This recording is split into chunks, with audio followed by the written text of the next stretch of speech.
Broadcasting from Salisbury University campus, this is WSDL Ocean City, NPR News Talk 90.7. Putting Delmarva first. Stay tuned for Delmarva Today with your host, Don Rush.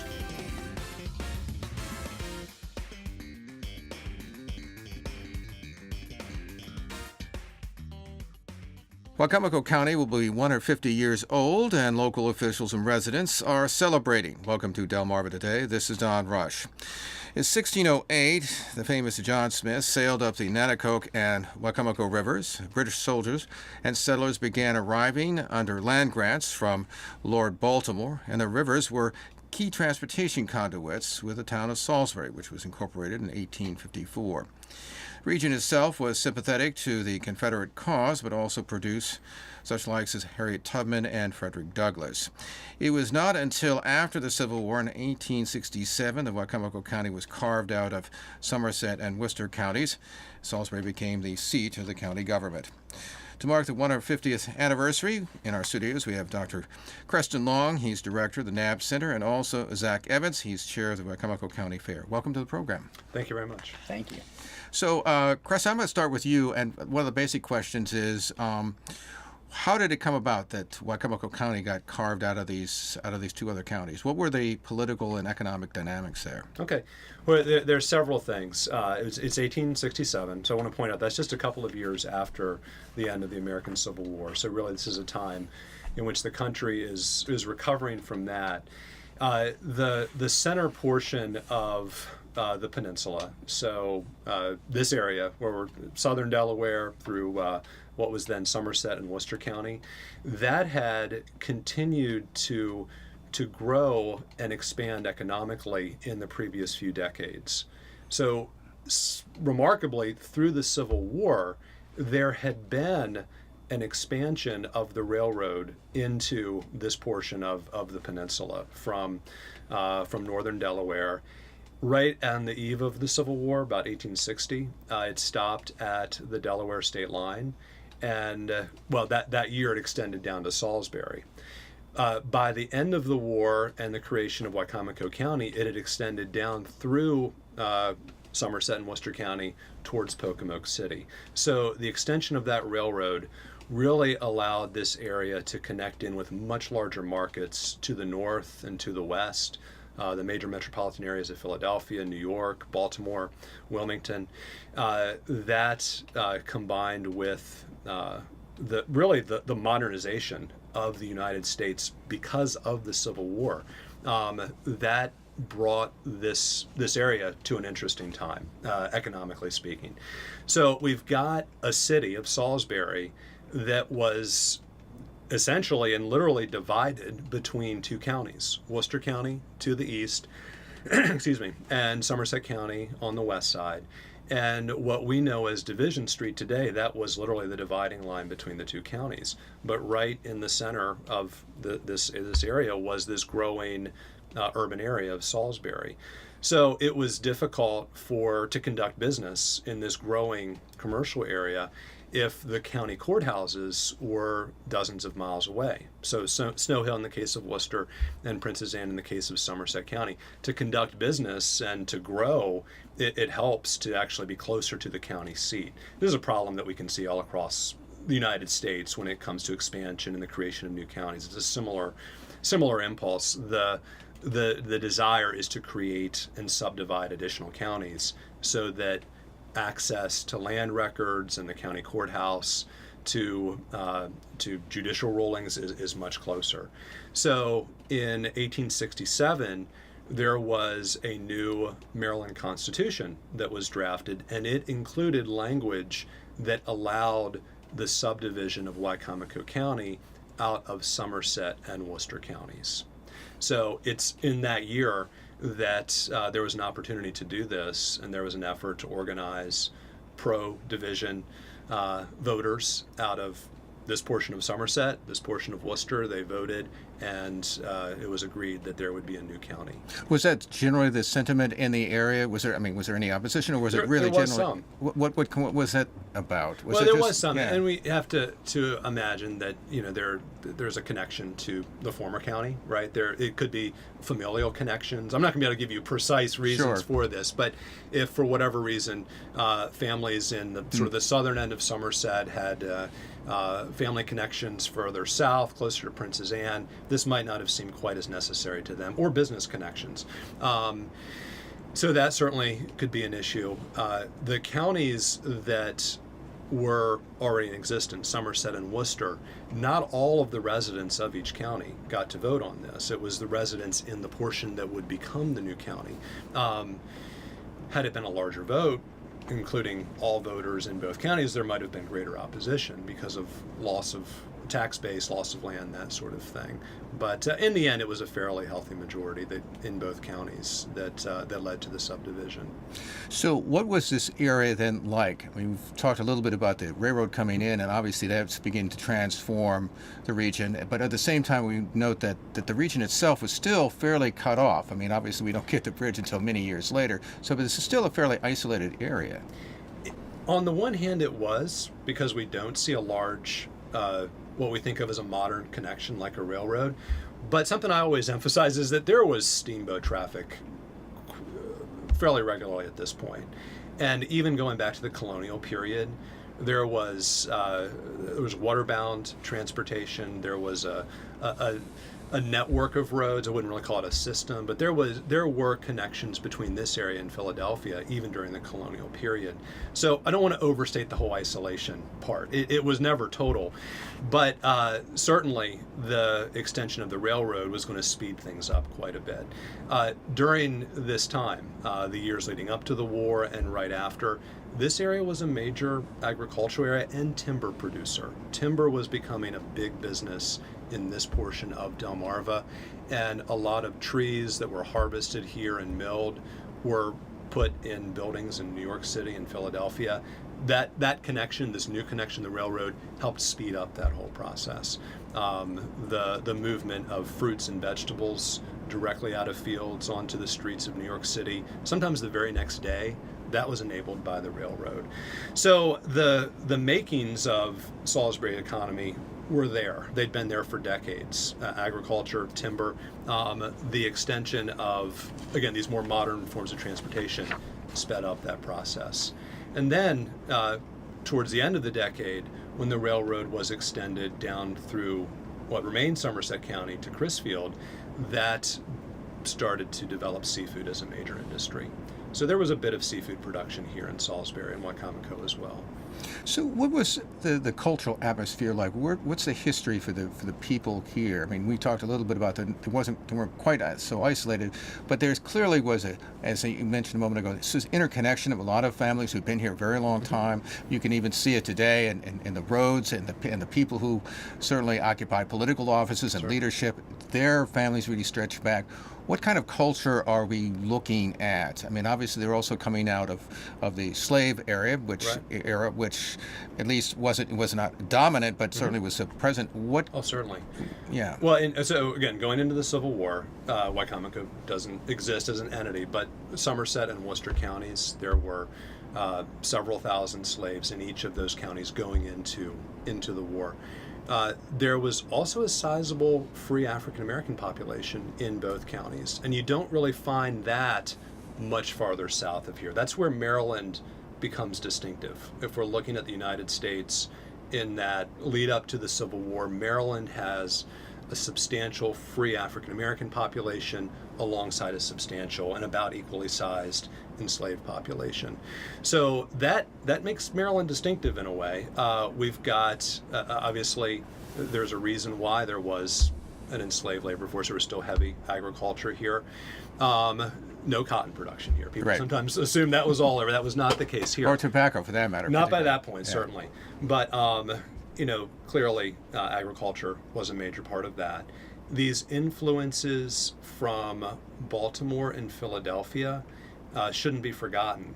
Maryland was an industrializing state by this time. You don't find that south of here either. That looks more that has more of a middle Atlantic northern feel to it than, say, North Carolina or South Carolina or many parts of Virginia. It was culturally, it is hard to pinpoint down that, to really pinpoint that. I know that's unsatisfying for many people. They wanted to, this was a southern place, or this was not. It was, many immigrants here, and it was more northern. It was a real blend, and that would have been visible in the broader population, not in the voting population at this point. That still would have been incredibly restricted. That was white men. So we shouldn't confuse those two. But influences from metropolitan areas from the north, there was a clear commercial connection between this area and those places, and that would have been a part of people's life here. They would have known that the fruits and vegetables they were growing were heading north. The timber that they were producing, a lot of that was building cities. So I think there would have been a real cultural blend here. Certainly, though, with a southern feel to it at times, and but also a sense of change. Well, obviously, one of the major industries is the poultry industry. And one of the questions I've always posed is there any special reason why poultry should have been here in the first place? Obviously, now we've got this entire infrastructure that's now built around it. Right. What was the impetus, and why was it so easy, do you think, for poultry to grow? Obviously, much of it centers around the Purdue family, who's now one of the dominant economic engines, certainly here. How did that develop? Why is it that we seem to be so amenable to it as growth? Well, that comes about later. That's a 20th right. century phenomenon, and really a couple decades into the 20th century is when poultry production becomes something that is more of an industry and becomes big business here. It starts to emerge then. Yeah, I certainly think that the land itself is amenable to growing food for the chickens. That's clearly the predominant portion of our agriculture goes towards poultry production in one way or another, whether it's raising the chickens themselves or producing feed for them. So certainly, I think the land itself was part of that, but these transportation advances clearly are part of it as well. So, at this point, do you think that there's this distinct difference between what seemed to be the requirements when poultry began, as opposed to, say, now we jump to, say, the 2017, where we seem to be we now are much more concerned about the Bay, much more concerned about agriculture and its impact. And there seems to be, as if when it was created, or when it was put forth, that we should, involve ourselves in poultry. Now we're this sort of 100 years later, and we say, well, maybe not so much. I mean, there seems to be a much different, environmental impact than there, say, was even then. Oh, okay. So, well, I mean, we've seen by this point, over the course of just shy of 100 years, we've seen the relatively slow beginning or emergence of the industry, in some ways the consolidation of it, and we would have found more smaller chicken producers back several decades ago, and that's generally over the course of the 20th century moved into the hands of a relatively small number of larger companies. And I'd say that's still the predominant model at this point. So I don't think it's anywhere near a point of being in decline, but there are experts who study this far more than I do that could speak better to this than I can. What about agriculture in general? Did that change over in terms of what was produced? Yeah, there are huge differences there. And if we were to look at agricultural census schedules from the late 1800s, what we would notice is that farmers here produced all sorts of produce and grains and potatoes, and there were some that specialized in sheep raising. It was a very diverse place, and that's what would stand out to people. Anyone who pays attention today and drives along Route 50 and looks at the fields, as I hope people do, because they're usually beautiful, right? There's something to see there. They would notice it's predominantly soybeans or corn, if they know what they're looking for. 100 years ago, or even much less than that, actually, you would have seen far more vegetable production, fruit orchards. This area where we are right now, there were orchards in the area adjacent to what's now Salisbury University. It was a far different place. I mean, the town just south of us, Fruitland, it takes its name from what was growing on the land. The ability to pick vegetables and fruits, can them right in the area. There were canneries all around this region in the late 1800s through much of the 20th century. The ability to do that and then pack them to ship across the country, that's what sustained agriculture here for a long time. So it would have looked very different. It would look much more diverse than it is. And what kind of, along this line, what kind of impact was there in terms of the watermen, in terms of crabbing and that kind of thing? Because we're fairly inland in many ways. True, right? But if we look at a map that was drawn in the late 1870s, there are maps covering the Eastern Shore in this the 1877 Atlas. If we look at Salisbury, there were oyster packing houses right in downtown Salisbury. There were ice houses adjacent to them. So even during that fairly early time, when seafood is really taking off in a big way further south of here in Crisfield, here in Salisbury and then out on the Nanticoke River, there were fisheries and there were canning operations, and it certainly was a part of the economy here. It really, you're right though. I mean, we would have to look out a bit closer to the bay to see the real impact of that. But that's the other big economic development in the late 19th century on Delmarva, is the explosion, namely of oyster harvesting, and then later in the 20th century we would see crabbing emerge. I want to turn, by the way, to one more time to the issue of race, because we obviously had the lynching in 1931 of Matthew Williams, and describe obviously the events surrounding that. What do you think drove that kind of thing? What was the status of race relations? And as I think we mentioned before we started the interview, then it really sort of made H.L. Mencken famous because he was an editor of the Baltimore Sun and wrote extensively about this particular issue with very unkind words, I might say, for the Eastern Shore. Well, broader historians of American history usually point to the 1920s as one of the low points of race relations in the country. There is, during that decade, a spike in the number of lynchings. It was a horrible period. This is also the decade in which an invigorated Ku Klux Klan was out in the open. I mean, there are famous pictures of rallies on Pennsylvania Avenue, parades. I mean, that was the 1920s. So 1931, early December, is when Matthew Williams was lynched in downtown Salisbury. It had stemmed from an event earlier in the afternoon, a shooting. That, one of the things when there's a lynching, there's the death of the victim who's being lynched, but there's also the death of any chance of finding the truth about what really happened. Nothing regarding that initial incident ever went to trial, so we don't know who was responsible for the shooting earlier in the afternoon. That is lost to history. But the lynching occurred that night, again, early December 1931. And then in the couple of days after that, that is when reporting on the lynching went in two very different directions. If we look at local reporting, there was some reporting, but it was rather vague in detail, and then there was reporting developing from outside of the immediate area, and the most famous of that comes from the Baltimore Sun and H.L. Mencken.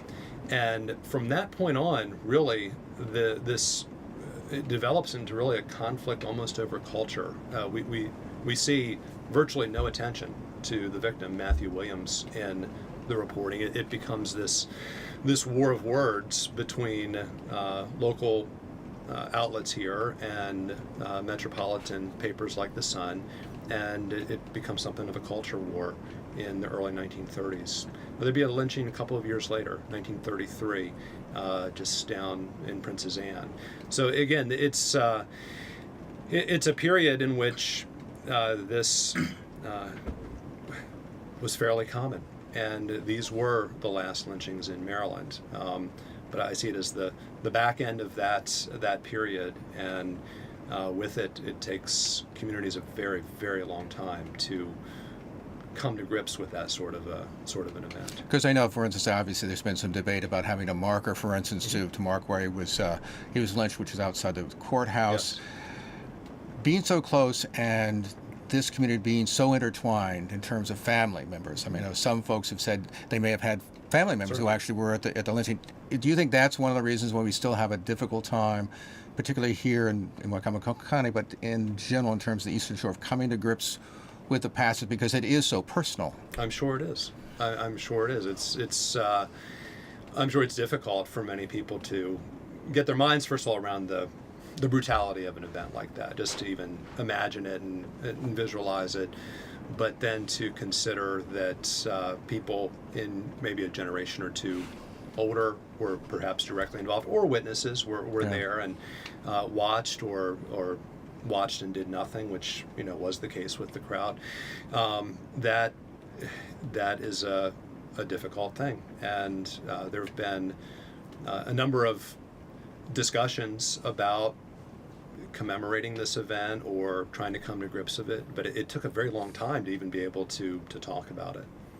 But finally, before I get to Zach, to the bridge.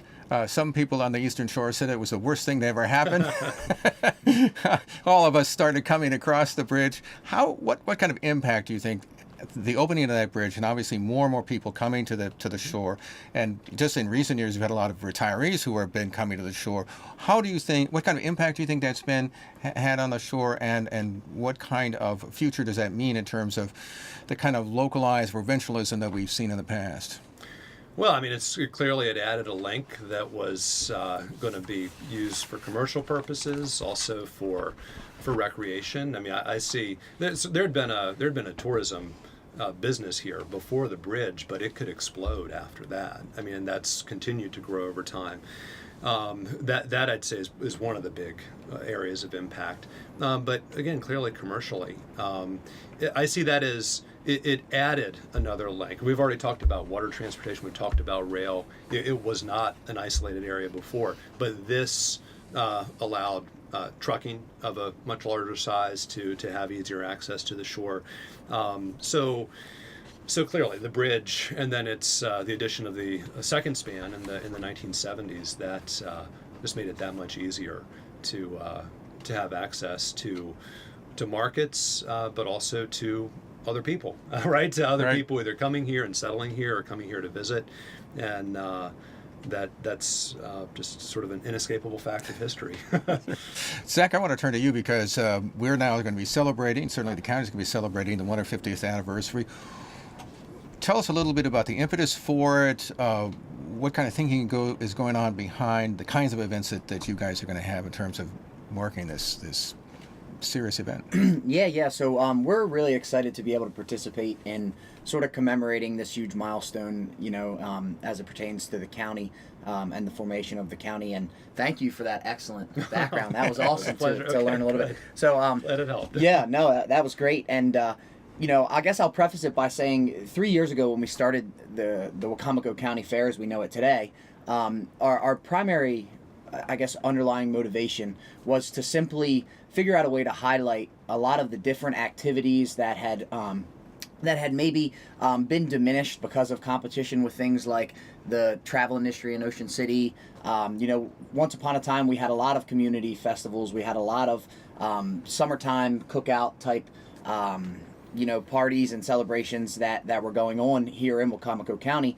And just like anything else, we're now, we're competing with travel. We're competing with all of the beach towns and resorts that we have here locally. So we wanted to figure out a way to bring together the old chicken festival, which had a lot of heritage and a lot of success here, especially on the lower shore as we began hosting it 7 to 10 years ago on Lower Delmarva. And then there was the Wicomico Farm and Home Show, which is an organization that is in its 81st year this year. And they, for a long time, used to host the Wicomico Farm and Home Show there at the old Civic Center before, the building that we know now and love and use for a lot of community events. And then it was moved to Winter Place Park. And, we've always had the component of the agricultural awareness, and we've always had that participation. So there's been your livestock entries and your indoor entries and sort of your competitive entries. that have more of a rural or agricultural feel to it. But as you guys have alluded to in your discussion, we also have this bustling sort of urban area here with Salisbury, and there's a lot of focus in the last 5 years or so about the downtown revitalization. And I think sometimes we all struggle in this community to figure out ways to tie the two together. Because we're all residents of Wicomico County, whether you live in the city limits or whether you live on the outskirts of the county, and maybe share a boundary line with some of those neighboring counties you discussed earlier. So we were approached this year by Wicomico County Council and Recreation, Parks, and Tourism, and they were really, really excited to celebrate the 150th anniversary for Wicomico County, and they were trying to, I guess, identify opportunities that they had with either ongoing events or the opportunity to develop a new event to commemorate this. And I jumped right at that opportunity as the chairperson of the fair, and I thought, what a better way. You know, the fair is already sort of challenged with promoting the lifestyle and the agriculture and the culture in general that we appreciate here on the Lower Eastern Shore. And this felt like the perfect way to bring everybody together under that 150th umbrella and celebrate local business, celebrate the community, especially the nonprofits, the clubs and organizations that help to drive a free event like a county fair. So it just seemed like a natural fit. And specifically, two of the things that are new additions to the county fair will be the parade of towns, which there's 12 delegations, townships, communities that we've identified. Of course, we went for any municipality or any incorporated area in Wicomico County, but then we've also pulled in some heritage groups and some other folks that are going to participate. So in addition to the parade, which will be going on Saturday, August 19th at 1:50 to commemorate the 150th celebration, we're also going to have something that we're calling our heritage tent or our heritage site there at the county fairgrounds. So it'll be close to the entertainment, it'll be close to the carnival where there will be a lot of foot traffic and people have easy access to it. But essentially, we've opened the doors and we've said any heritage organizations, any Ruritan clubs, any local municipalities who want to come and showcase either old memorabilia or they want to provide literature about the history of Wicomico County and their respective neighborhood or community, we've welcomed all of them with open arms. So those are really, really, I think, important additions to the fair this year. And then, of course, the county is sponsoring performers and doing things like that in addition to our fireworks that are all going to be a celebration of that 150th anniversary. But when you speak about the culture and sort of a way to promote that specifically and that heritage, I think those additions to the fair are most exciting. Because, well, one of the things that I've noticed, certainly for Salisbury, but I suppose the county in general, is that there seems to be a lot more activity. We mentioned, I guess, in this program some weeks ago, there's going to be the National Folklife Festival. It's going to be coming here next year, actually be here for 3 years, but there will also, as I understand, as part of the deal for them coming in, we're supposed to then continue this on a local basis. Yeah. What can you tell us anything about how you see that going forward? Yeah, so the folk the folk festival was really great news to me because I think it sort of resonates with the type of family fun oriented free event that we want to have here with the fair. That folk festival is going to do a great job to put Salisbury sort of on in a national spotlight when it comes to the folks that enjoy that kind of music and those types of events. And from what I understand, that's correct. We get to host the national festival here for 3 years with the agreement that for perpetuity we will continue to have a folk festival. So I know that with all the work that's going on downtown with the Riverwalk, for example, and some of the major projects and renovations that are going on, I'm not exactly sure because I'm not on the committee for the folk festival. How the footprint of that's going to look or how the scope of that event is going to be sort of controlled and how logistically they're going to make that work. But I know that it's a challenge that they welcome with open arms. And I think the folk festival will be something that we can add to our list of summer activities or fall activities that we can all begin to enjoy and hopefully see for many generations to continue. Just in organizing these things, I mean, we're focused on the city of Salisbury because that's where most of this stuff is taking place. Do the outer towns, do you think, might sometimes get a little lost in all of this? I mean, when I drive around, for example, I mean, I'll see there's the fireman's thing over in Hebron, or there's at Pittsfield, whatever it is. It almost seems like there's sort of all these disparate events they're going, and obviously they want to celebrate their own particular heritage. But is there a way to pull all that stuff together, or is this one way to do it in terms of the celebration? Yeah, so I think the celebration in itself, and with us identifying those two activities, the Parade of Towns and the Heritage Tent or the Heritage Site on the grounds, I think that was really a way to hopefully break down some of those barriers that those, I don't want to call them outer municipal, or that those neighborhoods and those communities feel, because I have to agree. I mean, we recognize that the downtown center and just because of all the administrative buildings and with it being the county seat, we recognize that there's going to be a natural draw for business and for commerce and for activities. But I know, and I can only speak on behalf of the few organizations that I was present when we reached out to. I know that they were very, very appreciative of the fact that the county thought of them in addition to thinking of the folks downtown in the city of Salisbury.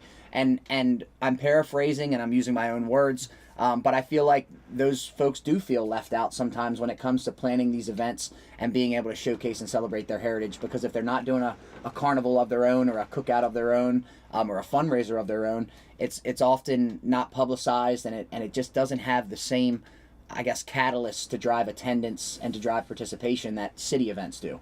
So I think the fair, we do a good job at reaching our rural-based residents in Wicomico County, simply because a county fair encapsulates all of the qualities of life that those people are able to enjoy and are afforded because of their lifestyle, because of living in an area where they have a little more land, they have a little more access to natural resources, there's a little more time and space available for recreation. So the county fair, it's always been our mission to highlight that. So we have hundreds of animals that are brought in from children who live outside of city limits in a lot of instances, and then we have thousands of entries when it comes to photography and artwork and quilting and baked goods and fruits and vegetables that are all competitively judged, and they're awarded a nominal premium, but I don't think that's why people come to do it. They come to showcase what it is they enjoy about life on the Lower Eastern Shore. And as we all know in this room, there's a lot going on outside of the city limits of Salisbury. So the county fair seems like a great way to showcase all of that. So so what about the dates then again we have coming up for the fair? Yes, sir. It'll be August 18th, 19th, and 20th. So that's a Friday, Saturday, and Sunday. 3 full days of programming, and we're located right there at Winter Place Park, which is at the intersection of Route 50 and Hobbs Road. So you shouldn't have any trouble finding us. Hopefully there will be a line of traffic backed up while you're waiting to get in. That's what we're shooting for. Okay, we've been talking to Dr. Creston Long. He's director of the NAB Center, and also Zach Evans, chair of the Wicomico County Fair. Appreciate you both stopping by. Thank you for having me. This has been Delmarva Today. I'm Don Rush. Thanks for listening. Thank you for watching Delmarva Today, a production of Delmarva Public Radio. Production and audio engineering by Chris Frank. Hosted by Don Rush. For podcasts, visit delmarvapublicradio.net or subscribe to the Delmarva Today podcast on iTunes. Delmarva Today can now be seen on Pack 14.